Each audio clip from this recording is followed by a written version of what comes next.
never bothered about what could be coming. Every day we danced and life was smiling. We were young and drunk in love. A few years later I have started thinking, if it's just love in every glass I'm drinking, we're like one and without you I'm sinking. I'm always shining next to you. Oh, I got you, there's no reason to chasing pavement on my own, 'cause you're here to stay every night and day. I'm delighted 'cause I got you. Hey guys. Hey guys. So we're here tonight just to go over some of the things that we're doing to prepare to move onto the boat. We just have a few more weeks until we move on. And we also wanted to go over what some of our top priorities are going to be once we move aboard. And hopefully any of you that are considering doing something similar, whether it be, you know, moving on a boat or moving on an RV, these these things that we're going to go over hopefully will help you to kind of give you an idea of what it's like to do something like this. And what I mean by that is, you know, we basically, one of the main things that we're doing is downsizing. So we're going to go over some of that tonight. So the items, first of all, we're going to go over items that like we have to purchase that are kind of a necessity just to move on to the boat. And one of those was a new mattress, which when we were giving the tour of the boat, you may or may not have noticed that in our main bedroom. So we got that already, and we also need to get some new bed sheets because it's a full-size bed and we don't have a full-size bed currently. So we have yet to order that. We did get a new comforter, full-size comforter, so that's taken care of. And then also we need to get a mat to go under the mattress. Again, Brett and I don't know a lot about living aboard a boat, but through some of the book reading we've been doing and online reading, I've come across that several people have said you need some sort of mat under your mattress to circulate air, because otherwise moisture can build up and you can get mold or mildew. So I'll show you guys real quick what one of those mats look like that we're getting.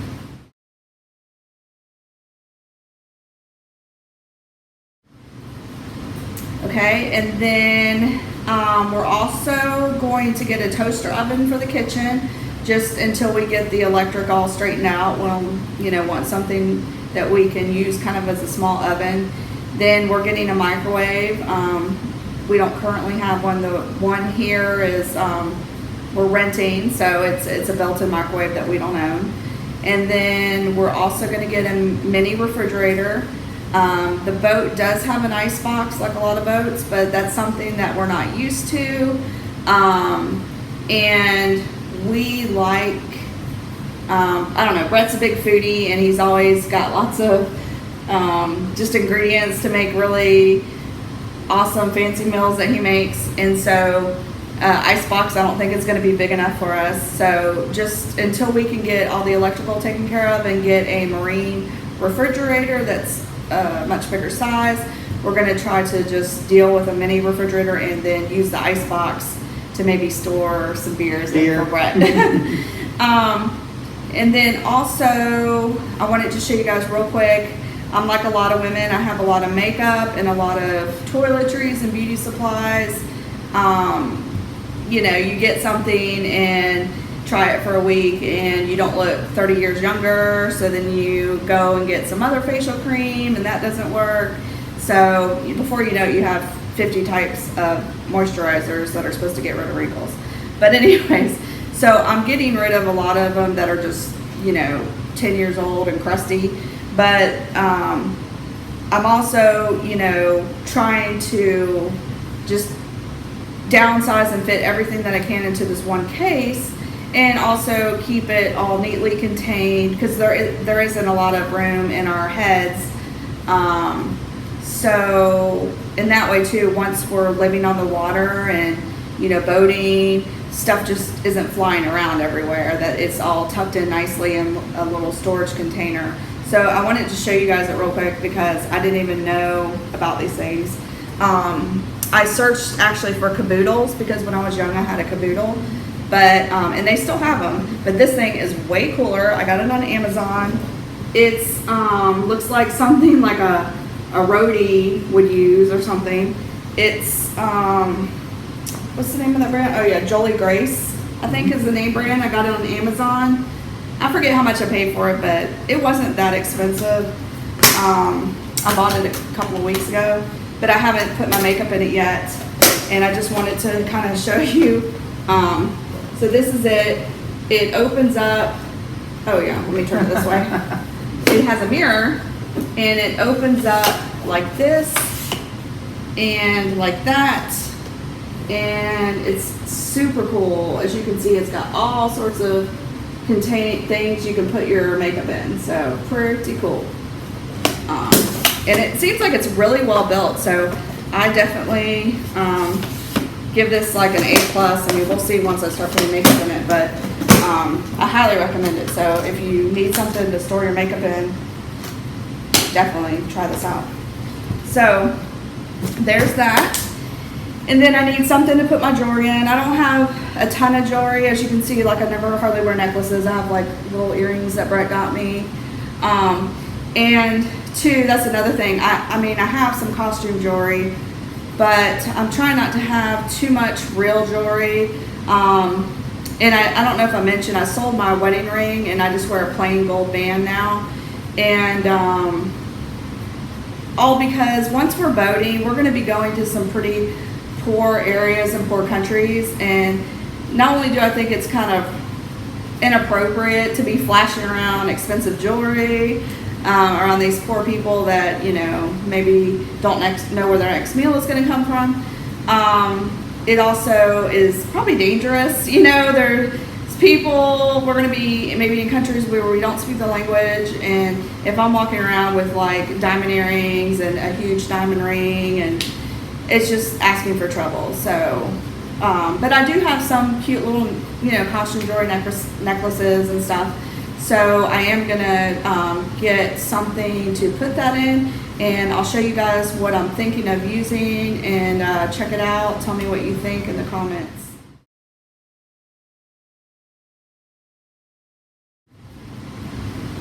Okay, and then the other thing that we felt like it was a necessity was getting melamine plates, dishes for the kitchen, and getting plastic cups to drink out of. We're giving away my glass or crystal glasses that we use, and we gave away our dishes because so many people say it's just pointless to have stuff like that on a boat.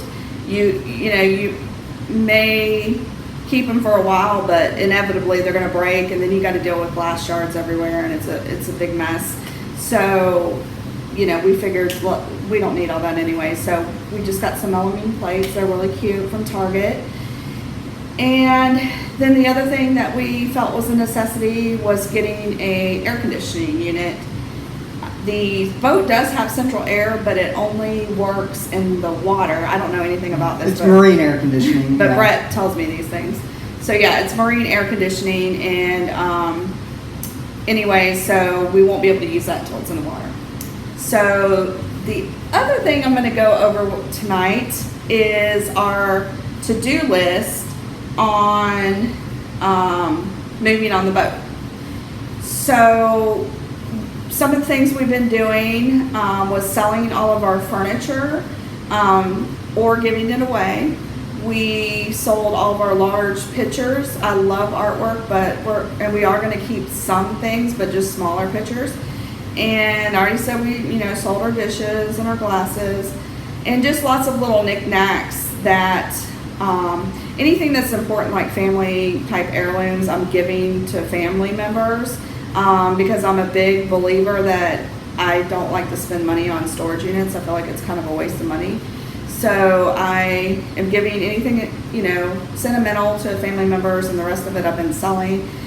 We had to go through a ton of clothes because, especially me, I have a ton of clothes that just accumulate over the years. And I guess, I don't consider myself a hoarder, but I don't like to get rid of stuff, especially if I have cute clothes. So that was really hard. We're giving a lot of the clothes away to friends and then to Goodwill. And then Brett is going out of town soon, and he's going to be staying up in Georgia for about a week or so to help his youngest son Judah do some DIY projects around the house there. And while he's there, he's going to bring some stuff back. One of the things is a camping stove, so we can have a stove to cook on until we can get the electricity going. And then he has lots of woodworking tools and some other tools, saws and stuff that he's going to get and bring down that we didn't originally bring down because we weren't planning on, fixing up a boat. Yep. So the other thing is we got to still pack up everything. And, I think as I'm going through stuff, I'm getting rid of just stuff here and there, giving it to people. And then Brett, I know, is concerned about the Wi-Fi on the boat because he does work from home. He's had some issues just the few times we've been on the boat already getting a good Wi-Fi connection. So he's going to check into seeing about getting some sort of booster. Yeah, either booster or a 4G hotspot or something like that. Something like that. I don't know anything about these things. And then the last thing I want to say is just downsize. And, I'm sure it's harder for some people than other people. I'm probably somewhere in the middle, and for me, it's just been a process. It's like I get rid of stuff, then I get rid of more stuff, and then more stuff. So, that is a sacrifice that you have to make if you want to live in this kind of lifestyle, whether it be, like I said, RV, boat. You have to make sacrifices. There's good parts to it. It's very freeing. It's nice to have less things to take care of, less responsibility, but we get attached to our things, so that's hard. But it was just the sacrifice that I'm willing to make. And like I said, anything that's a family heirloom or super sentimental, that I don't feel like can go on a boat because I'm worried about it getting broken or destroyed by possible, moisture issues, or just don't have the space for it, I'm giving to family members. So that is something that's, is an option for you if that's something you're looking into. Okay, and then Brett is going to go over our top priorities once we get on the boat. Yep. So there's actually lots of things that we need to do kind of right away. The first thing that we need to do is figure out where the heck are we going to put cat boxes. We've got 3 cats coming on the boat. I just don't think you can do it with 1 cat box. And, we're trying to think as we put cat boxes places, when we have guests over on the boat, when we're in the water, where are the guests going to be? And we definitely don't want cat boxes around them. We think we're always going to put our guests in the nicer aft cabin, and we'll be up in the V-berth. So we definitely want to put one of the cat boxes there. And what we're going to do is besides being a closet in the V-berth, there's also 2 drawers under the right-hand side and 2 drawers under the left-hand side. We'll take those 2 drawers out of one side and, using some wood, kind of make a new front for it with a kitty door and a big open storage in there for a kitty box. And then the other one will probably be in the forward head. When we're not at sea or not moving or not having guests, we'll probably put the litter box just in the forward head. But there's also a huge vanity cabinet there that we can put it in when we've got guests and just maybe leave the doors off or something like that for the cats to go in. Speaking of heads, the next thing that we want to do is really make sure that the heads are operational. There are bathrooms here at the marina that we're going to be using sometimes, but in the middle of the night when you got to go, you don't want to climb down a swim ladder, or go down the fireman's pole that Rebecca wants to put in. I'm going to put a fireman's pole. So you want to be able to go on the boat. I checked out a brief look at the heads, and it looked like they were just going straight out through hulls, but then I was like, no, there's this big waste pump out tank, so certainly the toilets would be going into them. So I just need to tear up the floor a little bit, confirm that, and make sure that those are working, make sure that it goes to the right place. And then there's a service that for like $40-50 a pump out, and it would take us about a month to fill it up. You can have somebody, there's a mobile company that'll come and pump it out. So we need to do that, and we need to just check out the toilets themselves and make sure that they're actually working as we have water running into the boat. After that, you saw in our last video that it was reported to us that the diesel tank had a leak, which is what caused the fire. So I'm going to be doing some pressure testing on the diesel tank, and that'll either turn into a fitting repair project or a complete replacement of the main fuel tank.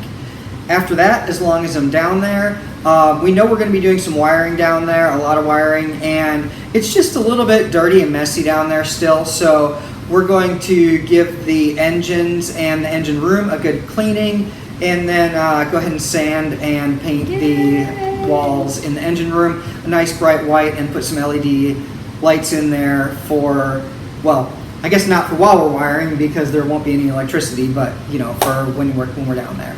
And then after that, of course, as we said in our other video, we've got to do a complete rewire on the DC system, which includes not only the wiring to all of the little DC, auxiliary pieces, but actual wiring, putting the marine batteries in, wiring to that, and then all the ins and outs of inverters and meters and safety checks and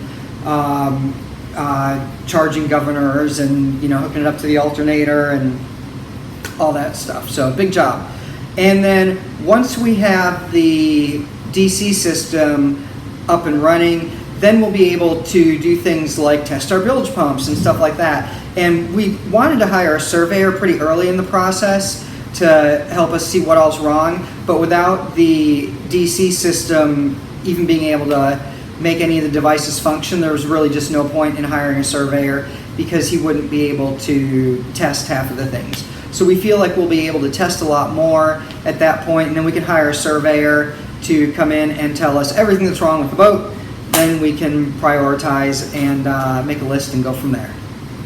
All right, so sounds good. We got Cricky over here, our cat Cricket.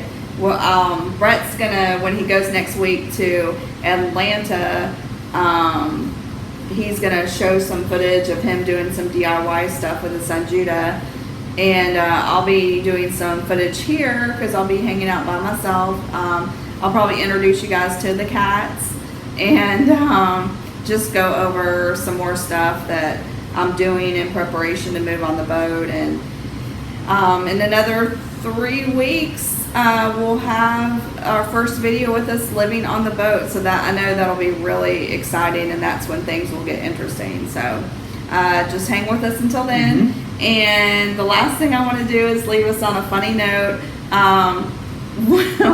One of the things that Brett said to me about downsizing was like, oh, we have too many clothes, and we're racking our brain, like, what are we going to do to make room for all these clothes? And we hang everything pretty much, and I was thinking like, well, we'll just put more stuff, fold it in drawers, like some of my t-shirts that I hang up. But he was like, well, what about putting everything on wire hangers, because we usually put stuff on thicker plastic hangers. And I was like, are you kidding me? I said, I will never put stuff on wire hangers. Don't you know the movie Mommy Dearest? What's wire hangers doing in this closet when I told you no wire hangers ever? Oh, I got you, there's no reason to chasing payment on my own, 'cause you're here to stay every night.